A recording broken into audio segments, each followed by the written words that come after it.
I'm doing an extra live stream because here at the end of the month, I'm behind schedule, and people seem to enjoy this sort of relaxed, informal, unscripted kind of conversation. Your comments and questions in the chat room. You got something you want to say, a question you want to ask, knock yourself out. I just got back from Austin. I was on the Atheist Experience television show. I wasn't nervous at all. It's not a format I'm really used to, but Matt and I had a great time. The reviews coming back are pretty good. I think Matt was disappointed the callers they weren't amazing. They were okay. And we take a long time with callers on the atheist experience, arguably too long with some of them. It was a lot of fun. It was just a great day. Are we live? Are we is this a public stream? Have I listed? Yeah, it is public. Okay. I have been taking a lot of heat online, tongue in cheek, of course, because I bought Beastmaster on Blu-ray. I was trying to explain to Natalie why this is a classic. I was trying to explain to some people on the internet why this is a classic. Now, we've all got films, television shows, books, kitschy media that we adore, even though they're kind of awful, or they're not the kind of thing that people will understand. If it's like when Roadhouse with Patrick Swayze comes on. I watch the whole thing. It's a terrible movie. It is a cheese factory, but yet for some reason it is incredibly watchable. And there are a lot of these sort of sci-fi fantasy movies from the 80s that fall under that description. And of course, I'm giving away my age. There's a terrible movie that's also amazing called Battle Beyond the Stars. It stars Richard Thomas, John Boy from the Waltons as a starship pilot. It's just terrible. Somebody online mentioned Ice Pirates featuring Robert Urich. It's a classic. And so, this arrives in the mail. Beastmaster, starring Mark Singer and Tanya Roberts, one of the worst actresses in the history of bad actresses. I can't believe she was a Bond girl in the last Roger Moore James Bond film, A View to a Kill? Just terrible. Terrible. Kristen Stewart looked like Meryl Streep. She was terrible. Krull, Hawk the Slayer. Thank you, Brad. You get me, right? Hawk the Slayer. A terrible, wonderful film. Don Coscarelli's cult sword and sorcery epic is a bold tale of witchcraft, spectacle, and revenge, where barbarians jostle for power, and nature is a force to be reckoned with. I actually synopsized this on my Facebook page. Let me just read this. No. This is not the Netflix show Beastmaster with the athletes who are competing with each other on those amazing obstacle courses. This is a film. Let me get into it. And I do have some actual content in this show, but I also have other stuff. And, if you have a sense of humor and you enjoy talking about other stuff, you will enjoy this as well. This is my synopsis in a couple of sentences. Actually, one sentence. Essentially, a Conan ripoff hero who has telepathy with hawks and ferrets is stolen as a baby by a witch with an eyeball ring before joining a slave girl bikini warrior, a pilgrim named Seth, and large bats filled with stomach acid to defeat a baby sacrificing villain who has dreadlocks and meth mouth. That is Beastmaster. So I'm like, honey, would you want to watch this with me? And she's just looking at me like, what's wrong with you? You don't understand. I saw it in the theater. Of course, a great warrior is going to live in a region of the planet with extreme sun exposure and only wear a loincloth. Of course, Kira, the slave girl warrior princess, she's going to fight in I guess it's not a bikini. Was it a one piece? Anybody remember? Of course, Rip Torn is going to jump on top of a big pyramid and hold babies up. And a hawk that is one of the most horribly animated animals in the history of animated creatures comes in, grabs the child, and flies off. And the awfulness of it is what makes it so good. It's not quite Troll 2 territory, but it's a classic. I'm thinking of having a viewing party at my house. And the beauty is, in this culture with these people, you get me. You complete me. You understand, Beastmaster. And many people would be like, we'll be right over. We'll bring beer and pizza and we'll watch Beastmaster. So anyway, that's the discussion that I've been having most recently. I was on a plane coming back from, was it Ohio? I get them all mixed up. And normally airplane snacks are just terrible. You know, peanuts and pretzels. I mean, it's something to do, right? They're keeping us busy. Distract the passengers, keep them occupied, give them some pretzels and peanuts and something to drink, and everybody's going to be a little more relaxed and less cranky in an environment that is not necessarily one that fosters relaxation. But on United Airlines, they serve these. It is called, my friends, a Stroopwafel. And what you do is, I just had one. I brought the other one up just for example. I'm not going to eat this because they're just straight up sugar. It's not even food. It's straight up sugar. But I'll put it back in the package for the radio audience. Okay. Is that caramel? Is that caramel? I think it's caramel. I don't know. Soft toasted waffle filled with caramel, cinnamon, and real bourbon vanilla. Okay.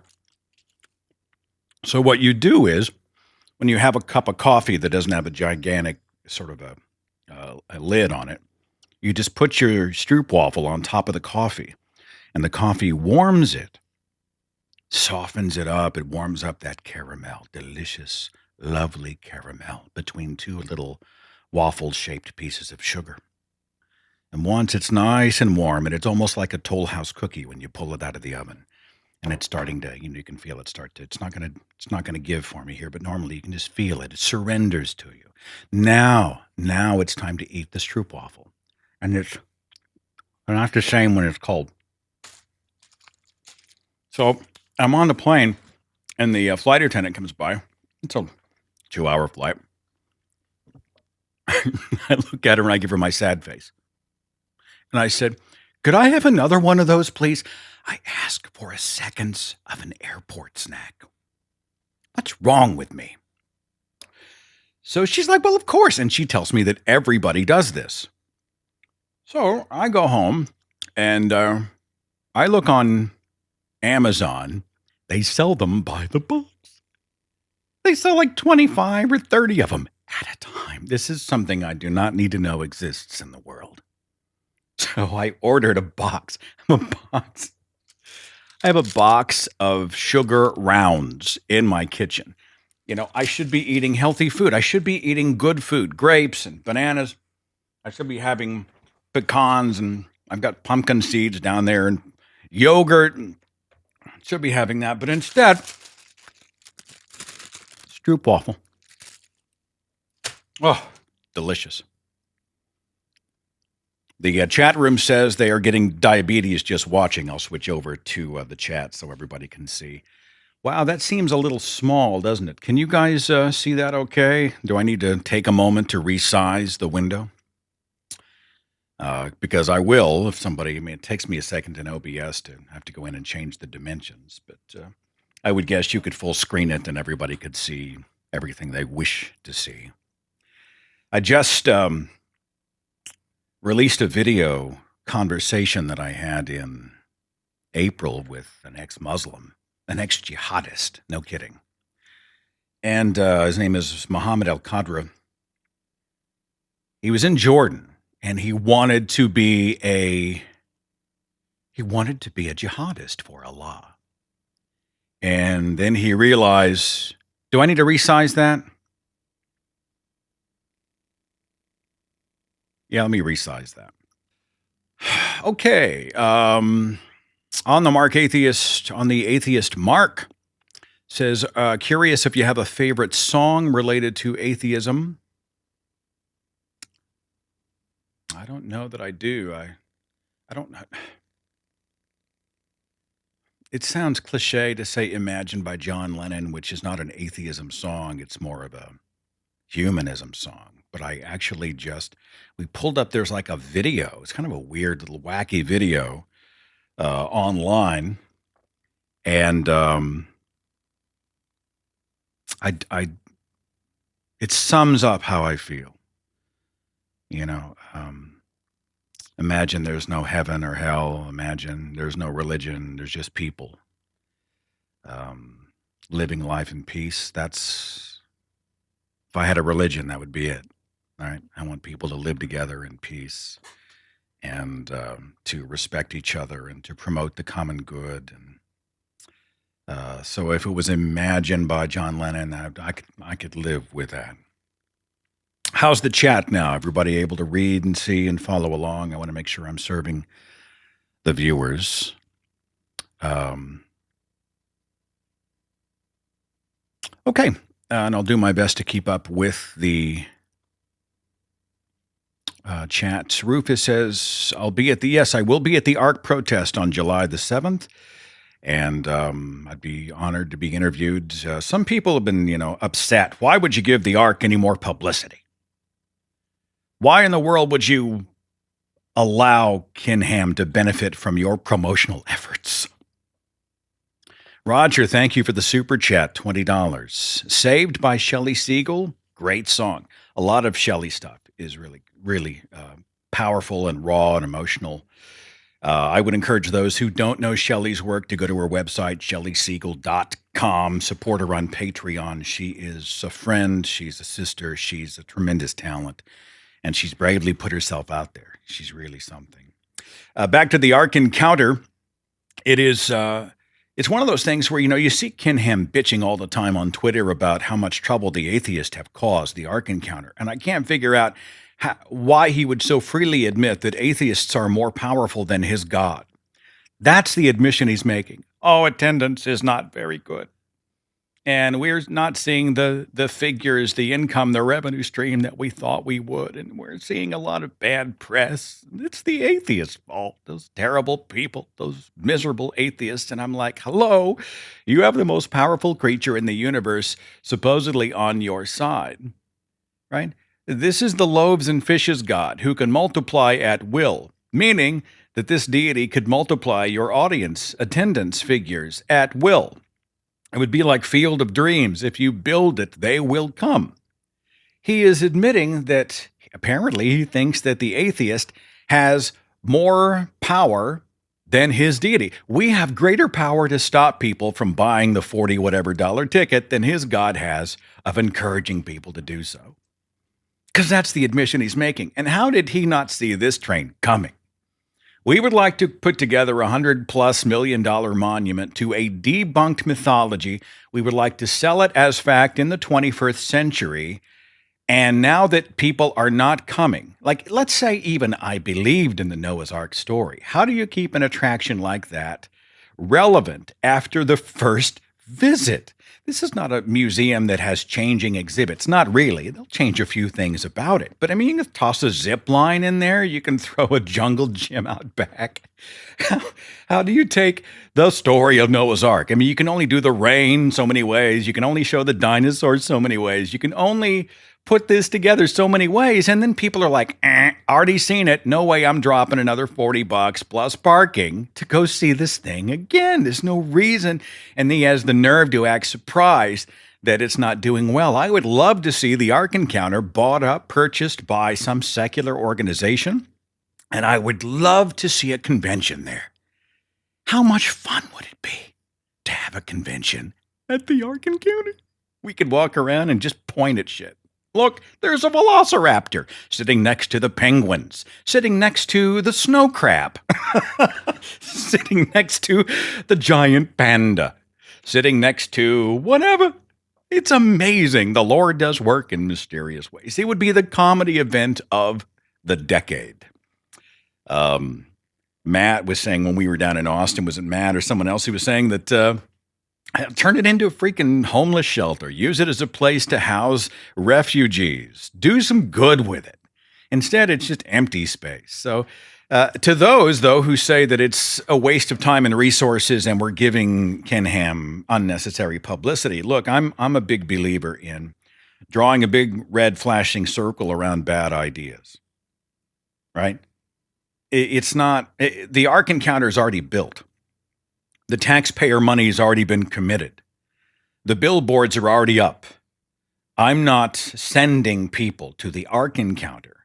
I am saying that this is a bunch of crap and the taxpayer should not be on the hook for it. And we should be talking about bad ideas because, as Robert Ingersoll so famously said, the more false we destroy, the more room we make for the true. And this is true with a lot of links that I share from wacky people, be it Alex Jones or Josh Feuerstein or any of these guys. They're like, why would you help them become more famous? And I'm like, well, part of me is thinking they're already famous. You know, Feuerstein had almost 1 million Facebook followers. And I'm not making his audience. And I don't think I should opt out and allow him to rant unchallenged simply because I don't want to. Sometimes the best thing you can do with horrible ideas and even horrible people is to shine the spotlight. You just take that spotlight and redirect it and say, hey, check this out. This is what they're saying. This is what they're claiming. This is what they're doing. And the more they talk, the more they act, the more we win. The more Alex Jones loses his mind or acts like he's losing his mind, and we say this is just stupid, honestly, the more we win. Now, Alex is a little bit of a different scenario because I suspect his performance art is designed to get traffic only. But Feuerstein just one of those guys who I really do think he's a genuine believer, and he thinks he's doing the right thing. Did you see that video where he was talking about how you can have his gun when you pry it out of his hand, and he had his finger on the trigger? Which is Gun Safety 101, no. And it tells you how little he understands about gun safety. So while he's busy holding up the firearm, and he deleted the video almost immediately and replaced it with one where he wasn't holding the trigger. But of course, in the age of the internet, where the internet has a memory, everybody grabbed it and mirrored it and copied it and repeated it, and you can find it very, very easily. By doing what he does, by drawing a spotlight on it, he's self-canceling, he's self-refuting. I don't mind giving some exposure to insanity out there if it helps to draw a circle around the fact that this is indeed insanity. Back to the chat room. Would I consider visiting Denmark? Honestly, I'd love to do an overseas trip of any kind at some point. It's not going to happen for me in the near future. I'm not traveling nearly as much this year. I just got confirmation on Tampa, Florida and Orlando, Florida for November. That is going to be, allow me to pull my calendar up to make sure I give you the correct dates. It is a Saturday and Sunday calendar. And I'm going to be in, I think, St. Paul, Minneapolis in September. But I'm still getting specs on that as well. And I think Chicago is coming up September as well. November the 10th in Tampa and November the 11th in Orlando, Florida. And I'm going to have, I don't have specifics yet, but as soon as I get them in, I will put them on the website. It's going to be a lot of fun. And I'd love a chance to go overseas. And, Aaron has been, I think he's traveled, I don't know how many different countries. He's been on a plane so many times that it's amazing. He almost wonder if he just lives out of a suitcase. I'm not that guy. I travel mostly in the United States, but it would be an honor to be able to travel overseas. I mean, it means somebody's got to buy a big ass plane ticket to get me from here to there. plus the logistics of food and lodging and all the other stuff. And it's just not really cost effective for most free thought groups to be able to do such a thing, especially for one speaker. And, I'm not a big fish. I'm not a Sam Harris type guy. I'm not going to draw thousands of people. So for them, it's not really a cost effective investment. Give me 10 seconds here. I must sneeze.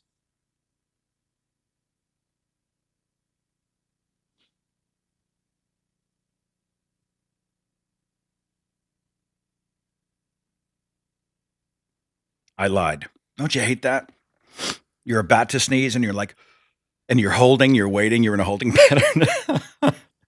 You're like, and you just need release. I need closure. Okay. Okay. Ireland needs more atheist events. Coop would like to take me skydiving. Coop, I say this with the love of the Lord when I say, hell no. I am in no way a thrill seeker. I almost puked my guts out on the Camp Snoopy roller coaster at the Mall of America. I mean, I am monumentally motion sick. I'm afraid of heights. I will never jump out of a fully operational airplane. But thank you. Thank you anyway. Continuing to browse. I just found out that Game of Thrones is not releasing its final season until 2019. Why did I think it was the fall of this year? I feel cheated. I have been thinking fall 2018 since the end of season, was it 7? And now I got to wait till 2019 to find out what happens. And I feel like there's been a death in the family. So anyway, for those of you who follow Game of Thrones, we've been tossing about conspiracies and sort of, I'm not going to do any spoilers. Honestly, there's so many subplots that I don't know how I could really spoil too much for you. But everybody's been theorizing about who's going to be on the Iron Throne when it's all over with. And Matt and I were talking about it in Austin, and some of the audience members, we were talking about Game of Thrones. It's amazing how many people in the free thought movement are familiar with Game of Thrones and watch it. But I'll tell you who I've got my eye on. Now, I've never read the books. I'm just pulling this out of my ass. What's the name of the girl has no name girl? The young Stark girl that's such a badass. I just can't think of her name off the top of my head. The one who went back and got vengeance, the Red Wedding. What's her name? What's her name? Somebody find her name for me, would you, before I lose my mind. What if she ended up on the Iron Throne? How do you say that? Is it Arya? Arya Stark? I can't remember. It's been that long. Thank you for that. What if it was her? Like, everybody's looking at Jon, everybody's looking at Daenerys, everybody's looking at the A-list players. What if it was this kid, this badass kid she can handle herself. She's wise for her years. She had a tremendous character arc. So I don't know. Arya, is that right? Arya? Okay, thank you. She would probably be a just queen. She would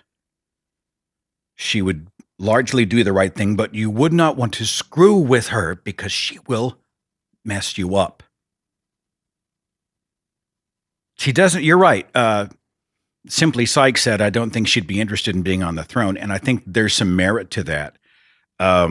She hasn't shown ambition for the throne, but ambition is not a prerequisite for leadership necessarily. She may be destined for the throne. I don't know. There was another question. Let me scoot up here.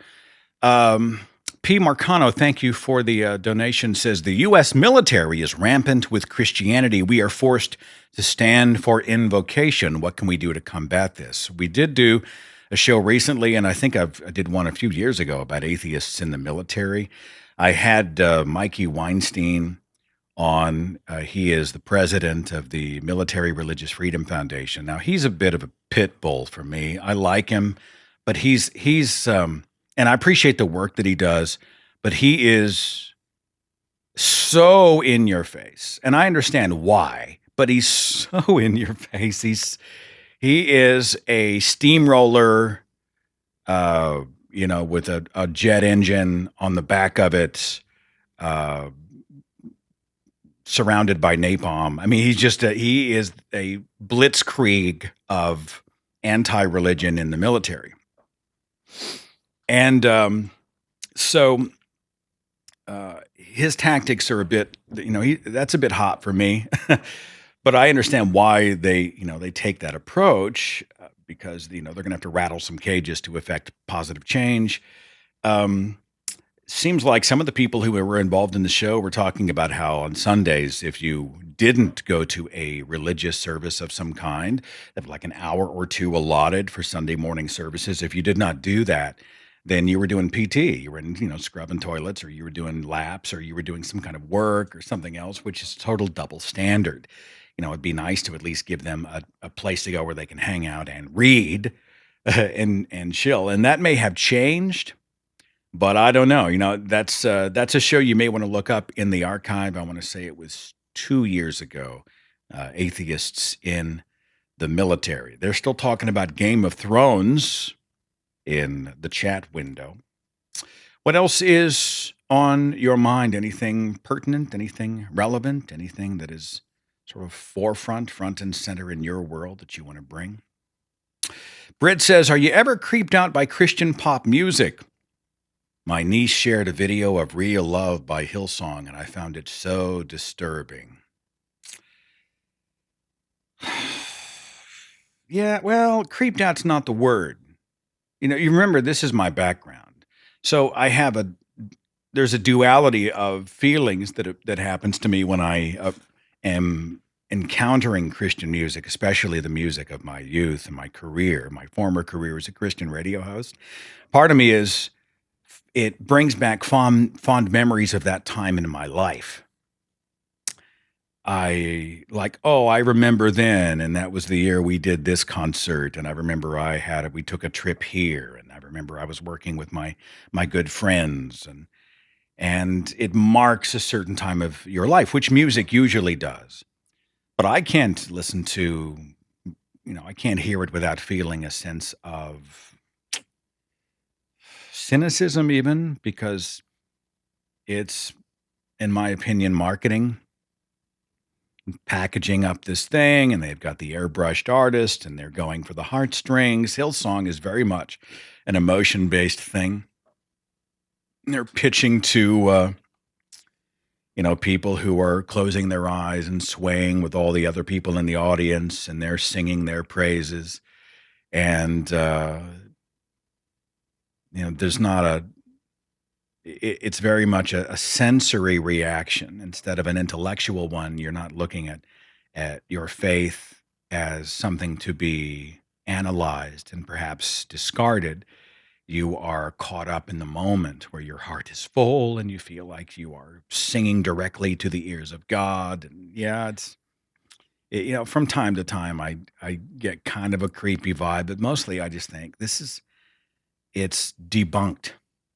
Like, you can have a great song, but you don't have to pitch it as truth. Mr. Jola says, "Do you think the political landscape in the U.S. is to blame for anti-science people?" I don't know. Back to the video that I just released with Muhammad al-Qadri. He was talking about speech, though, and I'm glad you brought that up.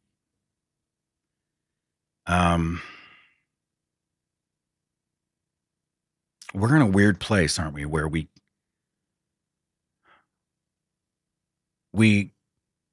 can't talk to each other. Or if we do, there is this weird knee-jerk, this weird cultural knee-jerk that happens.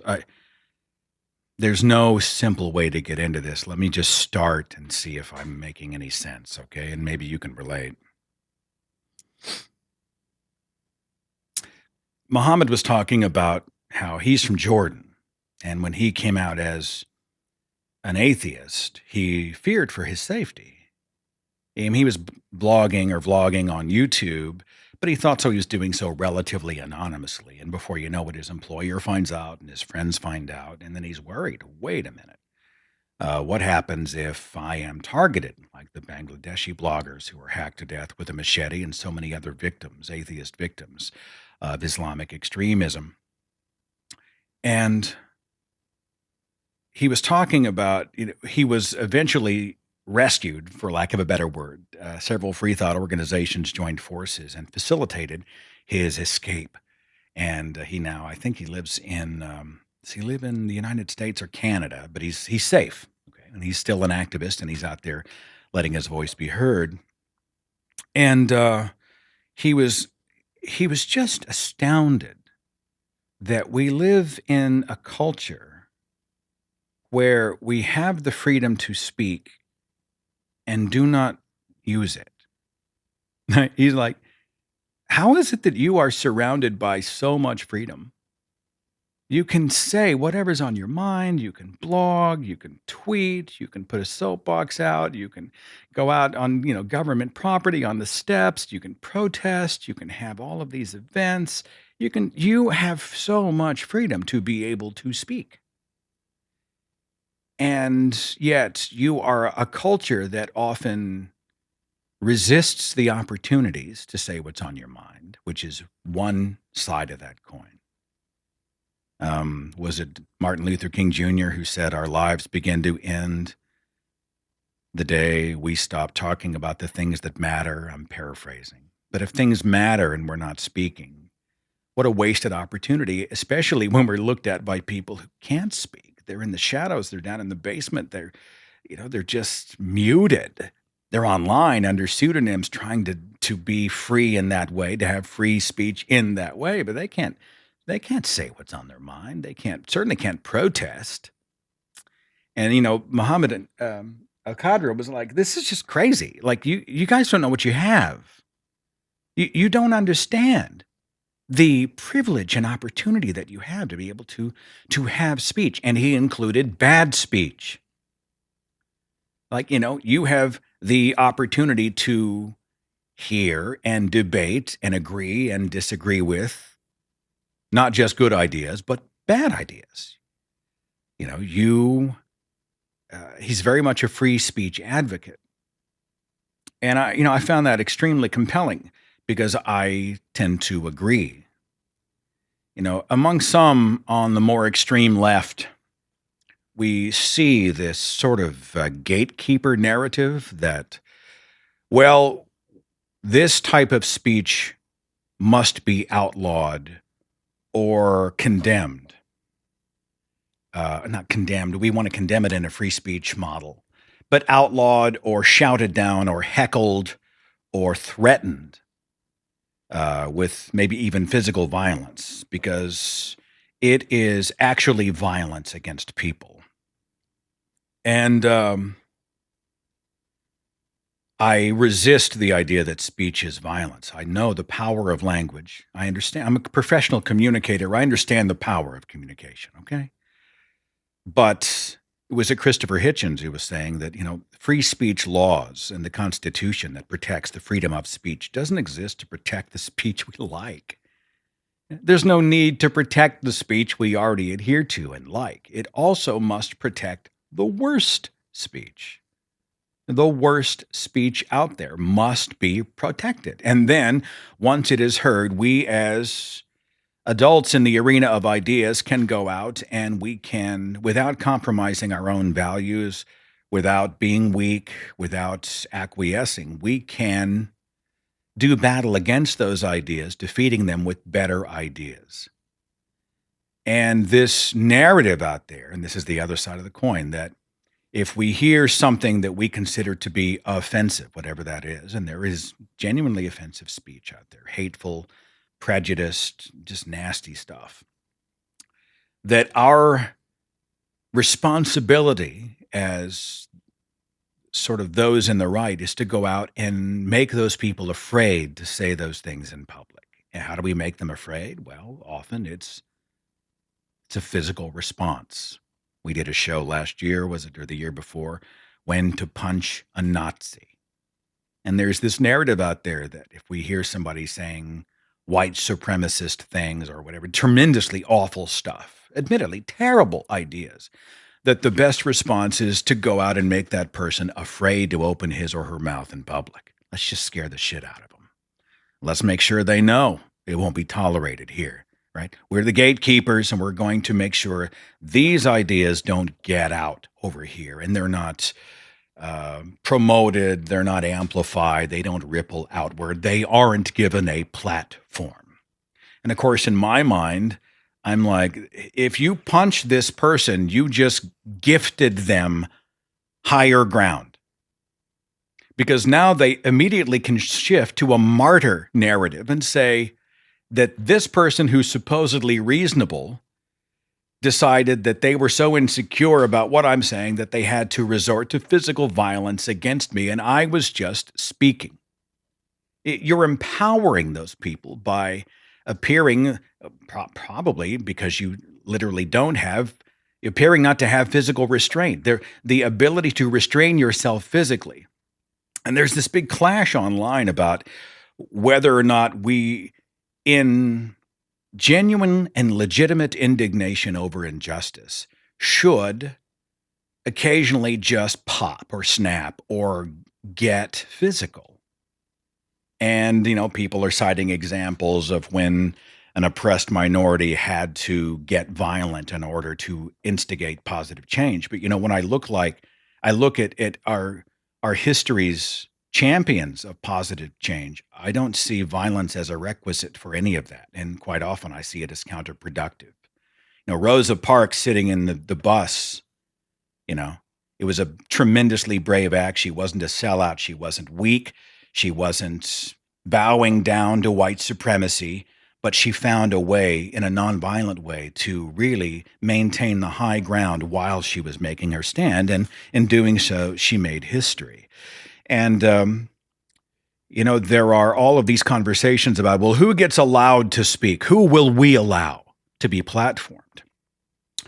And again, I'll resort to refer to Hitchens when he was like, well, who are you going to allow to make the decision for you what you get to hear?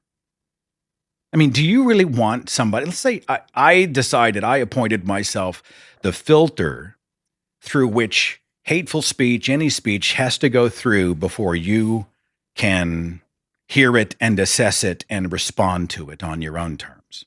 I've decided I'm now the gatekeeper, and I will decide for you, for the culture, for the betterment of the culture, what you are okay, what you'll be able to deal with, and what should be allowed. Are you going to allow me that kind of authority in your own life? Are you willing to relegate your own right to hear and respond on your own terms? Are we not big kids in an adult world where, we can hear the worst of ideas and we can counter them? I don't want you or anybody else deciding for me what I get to hear. Even the worst of ideas, I reserve the right to entertain those and reject those on my own terms. And so these self-appointed gatekeepers out here who are, they're stirring the shit and they're heckling in college campuses, and they're deciding for everybody else what they can and cannot hear. What ideas should and should not be given a bullhorn or a platform or whatever. Hell, if you want to protest because there's a white supremacist, hateful, awful person over here, the neo-Nazis holding a rally, well, you can go in and you can start punching people. But I honestly think there are much better ways to combat that. Hold your own event next door, on the street adjacent, and have your own ideas brought forward. And be brave and be bold about it. But don't act like a petulant child who is so threatened by language that you can't control yourself physically. You are gifting them a kind of high ground. Well, not high ground, but higher than yours. You're both in the mud, and you just literally surrendered the very necessary perception that you're operating reasonably and on the side of right, and you're not a mere emotional reactionary. And then, of course, when you say these types of things, there are a lot of people and they just start wigging out, and they only hear what they needed you or wanted you or expected you to say, or what was already on their mind to begin with. So they say, well, he's saying that we should abide hate speech. I don't remember phrasing it that way at all. I think that we don't outlaw speech, and hate speech, I mean, that's a subjective term, right? So it is, in many ways, a necessary evil. We speak out against it. But if someone is saying, I hate you, I hate them, they have a constitutional right to make that statement. And then we counter by saying, well, we don't. And here's why. And then we, through our actions and lives and our very character, we provide the counter to the hate that these other people are promoting and spreading.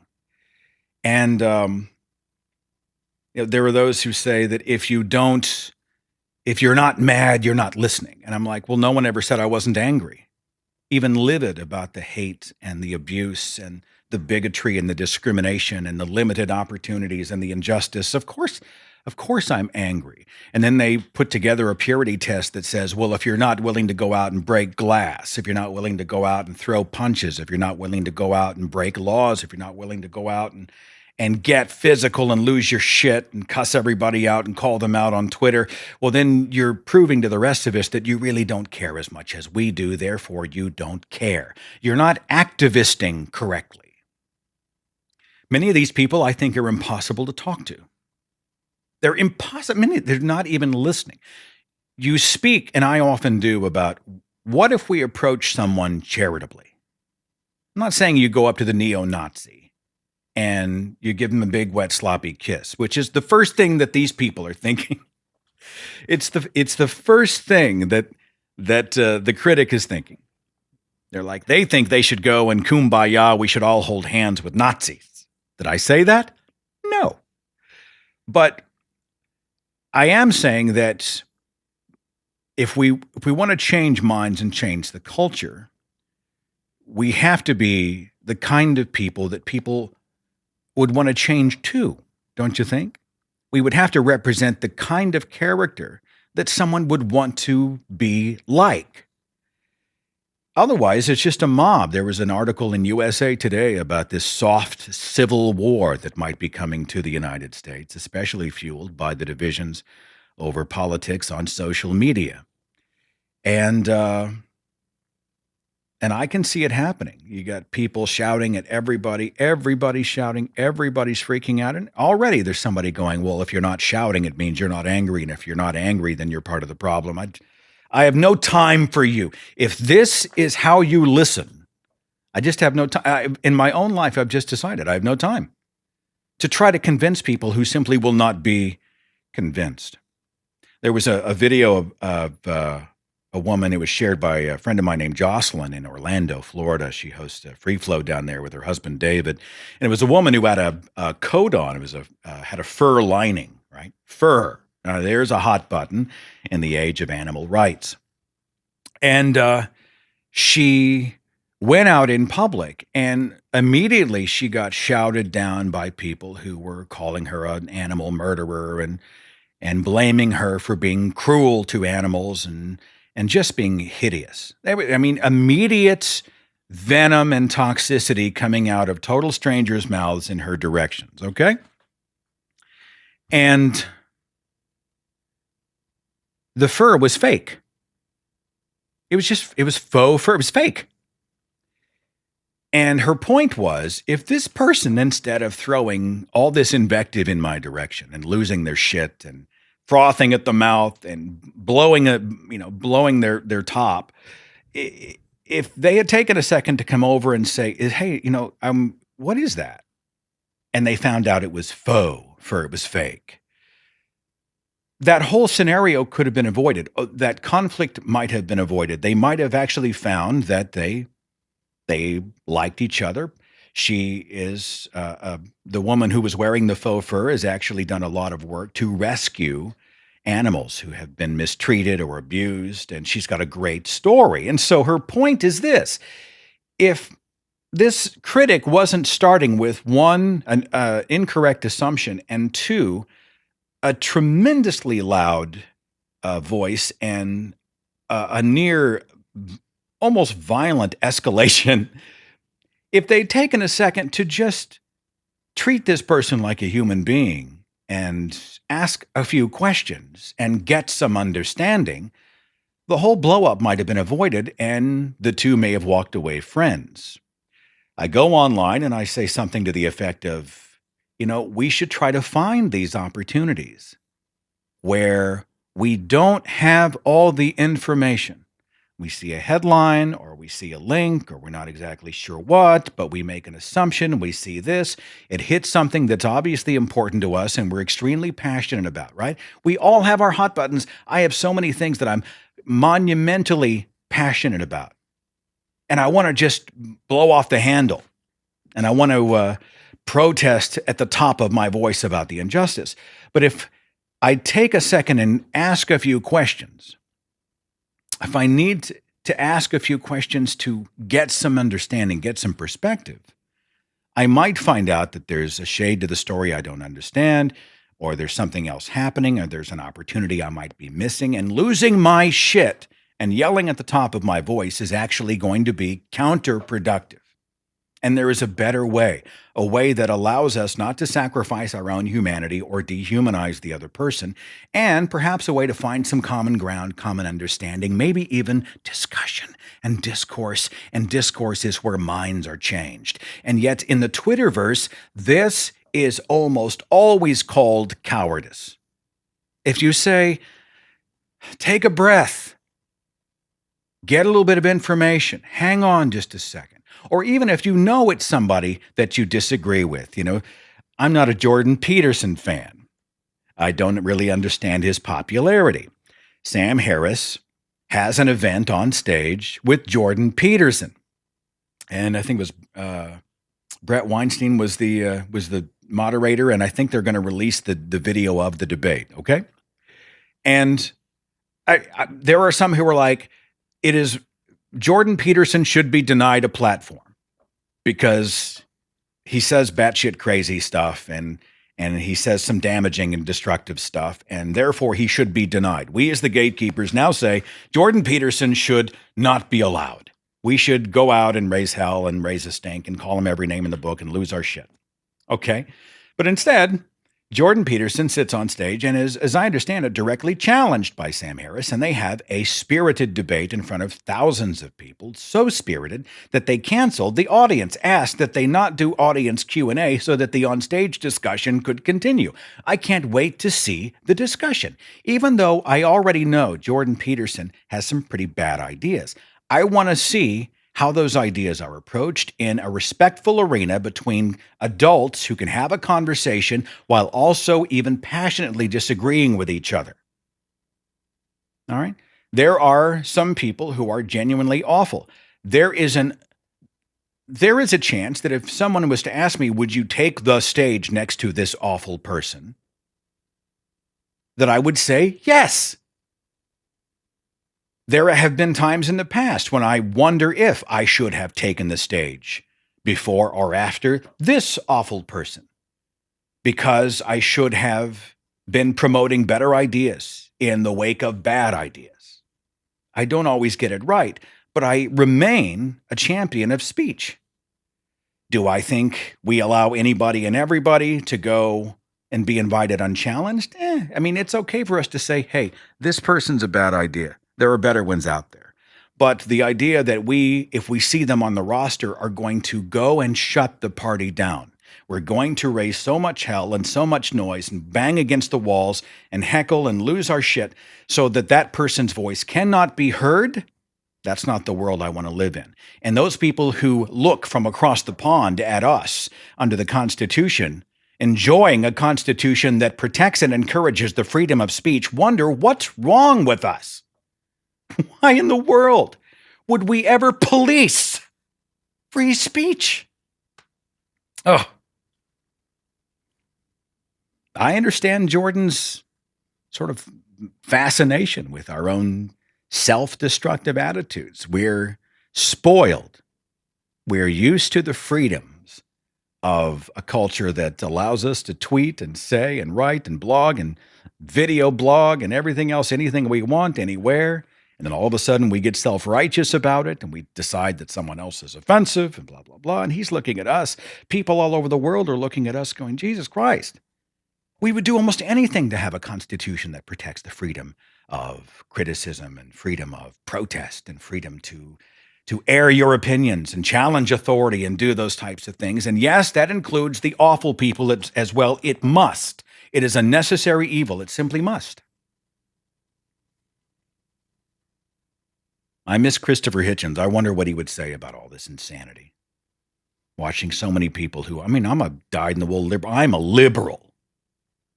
I came out of true blue Fox News Christian conservatism. I was a Rush Limbaugh listening, pro-NRA, anti-most social programs, anti-choice, pro-death penalty, anti-right to die. I had to change my positions on almost everything when I left religion. Once I wasn't looking through the religious lens, it changed everything. I'm left. I voted in the state election for a gubernatorial candidate, one of the very few against the death penalty. I voted to legalize marijuana. You told me 15 years ago that was possible. Go back to the younger Seth. Hey, Seth, you're going to be an atheist activist who goes to the polls to vote for weed in Oklahoma. I wouldn't have believed it, but it happened. I actually hashtagged it online. I said, Toklahoma. It's such a hypocritical thing to have alcohol completely legal, but weed is not. And now you're allocating law enforcement resources to lock up people for weed? Are you kidding me? Why not take those resources and go after the murderers and the child molesters and the rapists? What the hell are we thinking? I can't believe Oklahoma actually passed it. You can tell our governor was not happy. Mary Fallin was not happy. So she holds a press conference or makes a public statement about how we're going to do our very best to ensure that this is regulated to the point where it's only used for medical purposes, you see. And that the recreational user will not be able to just go in and make something up. Oh, I can't wait till she goes in November.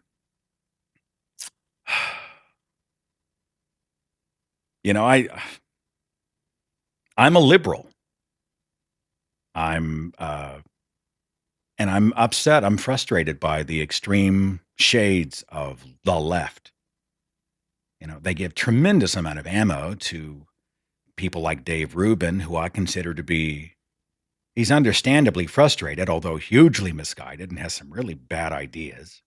I'd like to have a conversation someday with Rubin. I've thrown a feeler out and, I don't think he's all that interested, but because I think he's got some understandable frustration, but he's also responding to those frustrations with some really bad ideas. We could have discourse and we could discuss our disagreements. And then at the end, we could be friends. We could even passionately disagree about critical issues that relate to our value system, and we could leave as friends. Wouldn't that be something? Now, I'm not saying that we go out and have to befriend the most awful people in the world, but I think we could leave this world with a lot more friends than we started, and we would miss fewer opportunities to build bridges instead of barbecuing them if we stopped painting everybody else with these broad brushes of hero and villain and thinking in binary ways, left, right, A, B, black, white, good, bad, yours, mine, a tribalistic sort of a purity test where if you are not 100%, you're zero. If we would just stop all of that, you and I would be able to create so many other connections and have so many other discussions and create relationships and change social circles, and before you know it, change minds.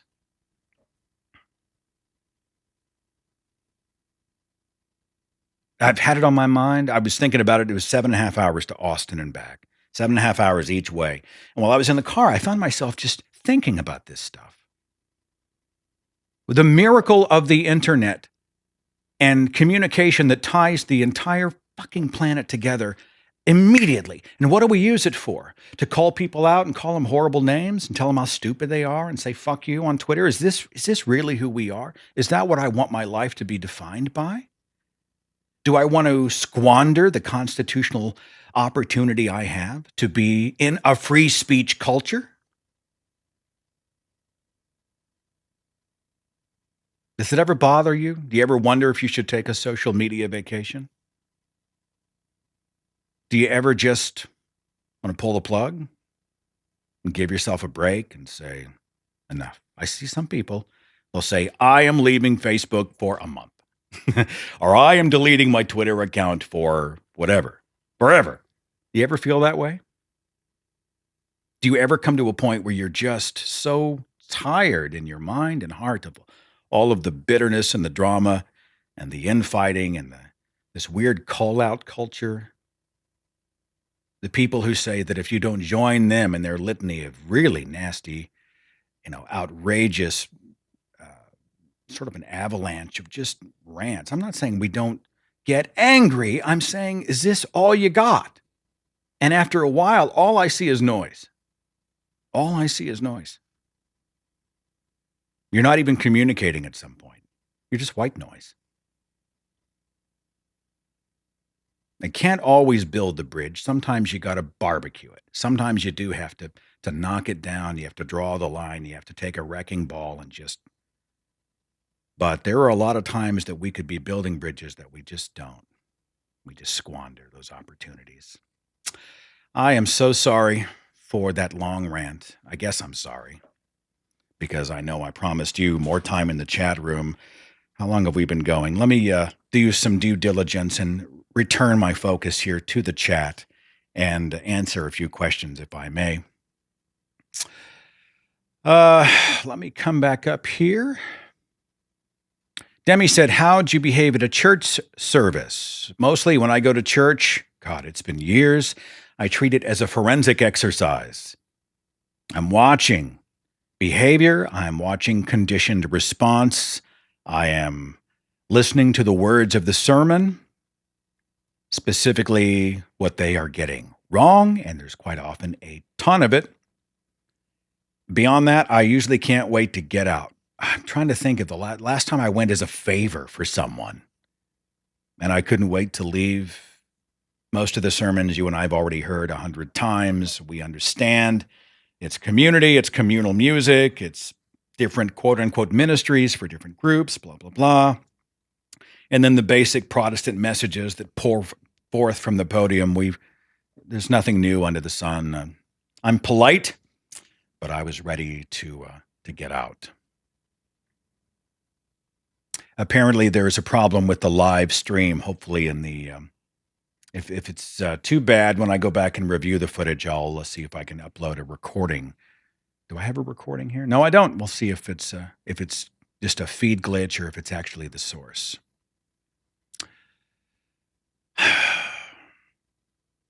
Back to the chat room. Can church sermons be a force for living a good life? Depends on the sermon. The larger question is, do we need to tell ourselves stories about magic to have whatever good came out of the sermon? Have you noticed that the best ideas in a church service or sermon are humanistic ideas? Love one another, do good works, charity toward people. These are not ideas that require a wizard, a god or a devil or a heaven or a hell or a holy book. And there's so much negative baggage that that comes with many church services.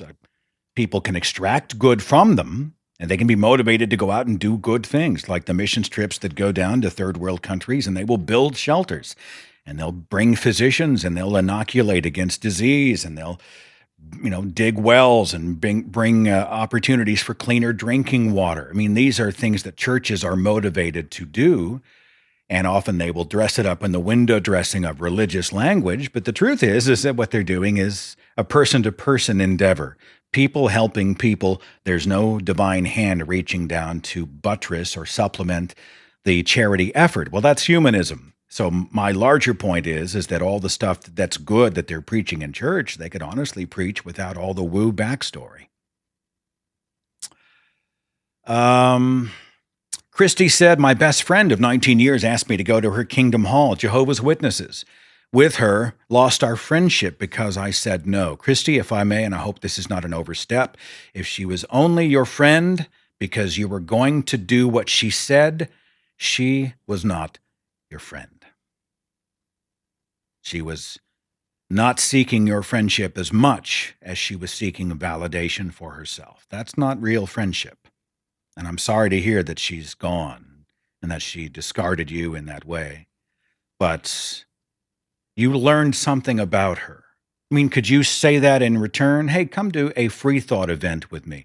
Hey, Seth Andrews is going to be speaking in town. Come with me and we'll go listen to one of his blathering speeches. And she says no. And you say, I will never see or speak to you again. And you can't even fathom doing that. Why? Because agreement and certain behaviors are not a condition for your friendship. And it's tragic that you had to learn that about her, but I hope that you are now surrounding yourself with people who who support you rather for who you are innately. There's this saying I have, and I say it all the time, and I have to qualify it because on the surface it sounds pretty awful. But the saying is, what do you bring to my life that's worth having? And what I mean by that is not, what have you done for me lately? How can you benefit me? Like, can you bring me stuff? Can you supplement my income? Can you build my ego and all those types of things? But what do you bring that to the table that makes life better? When you walk in a room, does it matter? Or do you make things worse? Do you make things better? What do you bring to my life that's worth having? And this is the acid test that I often use for friendships. You know, if you are a constant drain and perhaps even willfully, even gleefully so, if you have no interest in reaching out and reversing the streams and being a positive part of my life and doing, being something in this world beside just a black hole that everything gets sucked into. What do you bring? What do you bring to this world that's worth having? And if the answer is nothing, it tells me that, this is not a person I should spend much time on. I'm not talking about a disadvantaged human being who's had a tough run and we want to go help them and try to fix whatever's broken in their lives and to help hold their hand through difficult moments. It's not like, well, they can't do anything for me, therefore I don't want them as a friend or a companion or an associate. That's not the context I'm speaking about. I'm talking about people who they come into your life, but things are kind of worse because of their attitudes, because of their character, because of who they are as a human being. What do you bring to my life that's worth having? Is my life better or worse with you a part of it? And then we get to determine the players in that game. Usually we get to determine the players in that game and who we populate our life with. And there are a lot of folks I feel like that are slaves to guilt and sort of emotional blackmail, and they're hanging on to people who they only spread negativity, they only tear down, they only bring down. They just are a constant negative force. They bring nothing to the table. They bring no goodwill. They don't bring good advice. They don't bring charity. They don't bring friendship. They don't bring humor. They don't bring the things that make humanity better. And yet we abide them for whatever reason. Maybe they're on the family tree somewhere, or maybe we've been in the relationship for years and it's all we've known and we feel obligated, or maybe it's somebody that we feel sorry for. But, I would encourage you, Christy, what do people bring into your life when they walk in the room? Is your life better? Is your heart fuller? Are you glad that they are there, and why? And if the person is only there to judge or set conditions, I think, quite frankly, you might be better off without them. I hope that's not too cold to say that out loud. One or two more, if I may. Let me scroll up a little bit. Progress Picture said, I would like you to narrate my life. Name your price. It's not about the price, really. I just don't know if I have the time. That's a lot of decades behind the microphone, but you're very kind. Thank you so much.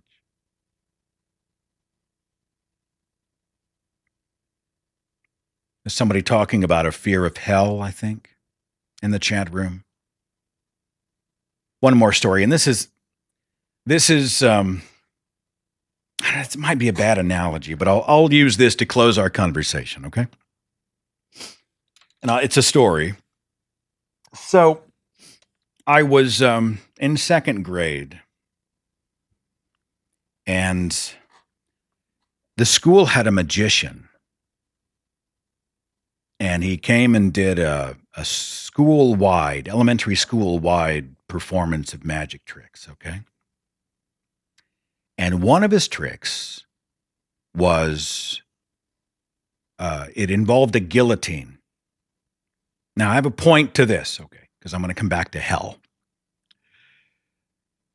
And I remember they had the prop on stage the whole time. It was a guillotine. It was, it wasn't a full size like the French Revolution guillotine, but it was big enough. And, it's certainly big to a second grade kid. And I remember being terrified that I was going to be called on to be the volunteer to go on stage. And, looking back now, of course, he wouldn't have taken a kid who didn't want to go up on stage but I don't know if you can even get away with this trick today in a public school, but they found a volunteer and they brought this second grade, third grade kid up on stage and they had him stick his head in the guillotine. And they did the precursor, with the freaking watermelon or some fruit or something, and the blade comes down, shunk, and cuts it in half. And they're like, all right, now who wants to volunteer? And I was like, holy shit. I remember, I just remember, even now at the age of 50, I remember how scared I was that they would call me and I would be the one to go up there because I was afraid of the guillotine. I was just afraid of it. It was the symbol that was just so scary. And so this kid goes up and, the guillotine, of course, drops and it's a stunt, it's a trick, it's a gimmick. And the kid comes out and he's whole and yay. And there was this palpable sense of relief, like, oh my God, he knows you. And it's weird how that, as such a young kid, that marked me. It just really did. It just caught. And I think of it every time I see a guillotine in a horror movie or in a history book or anything. I just have this recall of that day sitting there in the auditorium. Well, I was down for the Atheist Experience television show, and it was the Saturday before. It was the Saturday night before I was staying at Matt Dillahunty's house. Now, Matt is a magician. In fact, he's been doing the Magic and Skepticism tour. So he is a magician. He does magic tricks, and he's quite good, especially the close-up magic. He's really good. And I'm in the living room, and I'm surrounded by cats. They have 4 cats, and they're all like, meow, and they're purring and rubbing, and I'm doing my thing. And I look up, and on the top of the bookshelf, there is a guillotine. Now, you're thinking top of the bookshelf, okay? But it was a small guillotine. I don't know, it was about, can't really see it, but it was about, if you turned it on its side, something like this maybe, okay? It was made for the wrist. Obviously a magic trick. And I looked up and I told Matt, I'm like, this strikes a nerve. This brings out a tremendous fear from my youth. And so I tell him the story. And Matt's looking at me and he's listening intently. And he went over to the bookshelf and he grabbed the guillotine and he brought it down and sat it down in front of me. And I'm like, hell no. I'm already thinking he wants me to put my wrist in. I am not. He said, don't you want to get over your childhood fear? And I'm like, yes, I am not going to put my hand in that thing. I refuse. Like in my logical brain, My logical brain knows it's a trick. My logical brain is 100% sure this is a gimmick, and there's a switch or a mechanism that looks like it's going to chop my hand off. But I know that it's not. And yet there's something deep inside of me that was touched, that was genuinely trepidatious, that was genuinely weirded out by it. Kind of like we do with hell, right? Under the place where you put the wrist are 3 small holes where I guess you put like a carrot and stuff, pickle or something. And what they do to show is they'll drop it and you put like something in the middle and everything gets sliced. And then I, the subject, am supposed to put my hand in this thing. And Matt, being the kind soul that he is, did not ask me to participate in the trick. He broke the magician's rule, I guess it's a rule, and he showed me how the trick worked. And I'm not going to tell you how the trick works, but I will tell you that he hit a switch and he popped the guillotine open. You can actually open it and look inside. Look between where the blade is. And he just walked me through it, right? He's like, well, you do this, and if you do that, and then this happens, and then this happens. And I'm like, that's really clever. That's really clever.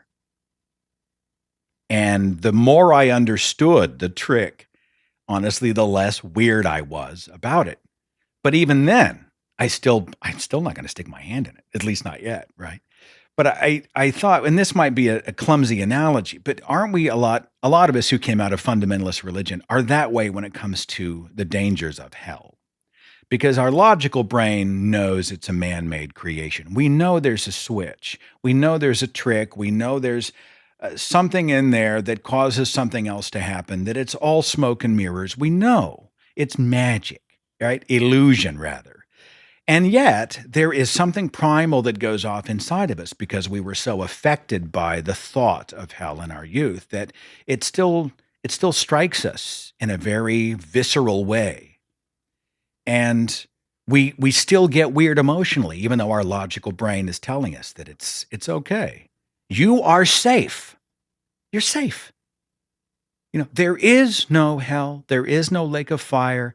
There is no torment and torture and blackness and pain and writhing and roiling and awfulness for all of eternity. There are no gods. There are no monsters. There's no evidence for any of that. None. Zero. And yet, when we come out of the faith believing it, we have to work through using our logical brain to conquer the emotional part of ourselves that still thinks, oh shit, I sure don't want to go to hell. It took me 18 months to get over the fear of hell. When I was saying the word atheist out loud to myself under the surface, I really was thinking, what if I'm wrong? What if I'm wrong? What if I'm wrong? And it didn't help that I had people all around me saying, you're going to hell. You're going to hell. You're going to hell. I mean, it's everywhere. Understanding the mechanisms by which this danger, quote unquote danger, which was an illusion, worked, was instrumental in helping me to take the next step to conquer the fear of it. So maybe one day, maybe the next time I go on the atheist experience, I will stick my arm, my wrist in the guillotine. Maybe that's like maybe this is a baby step. maybe this is a baby step, and I will go and I will stick my hand in there and I will be able to say that I conquered my fear. It's a goal anyway, but I had that thought when I was down there. I thought, this is sort of analogous to people who have a logical knowledge that it's all crap and that it's totally bogus and it's all a trick, but emotionally, they're still tremendously affected by it. And it's getting our reason to overcome the emotion, I think, that is the key there. Anyway, thank you for listening and thank you for watching. Thank you to the chat room. Please forgive me for the long monologue and rant, but I guess in retrospect, I had a lot on my mind, but I just wanted to get out. It's an honor to be able to host The Thinking Atheist, to be able to do these video streams, audio streams, radio podcasts, and what have you. When the dates for Chicago, Minneapolis, Tampa, and Orlando get on the calendar, I will make sure they are online at thethinkingatheist.com/events. And in the meantime, you take care.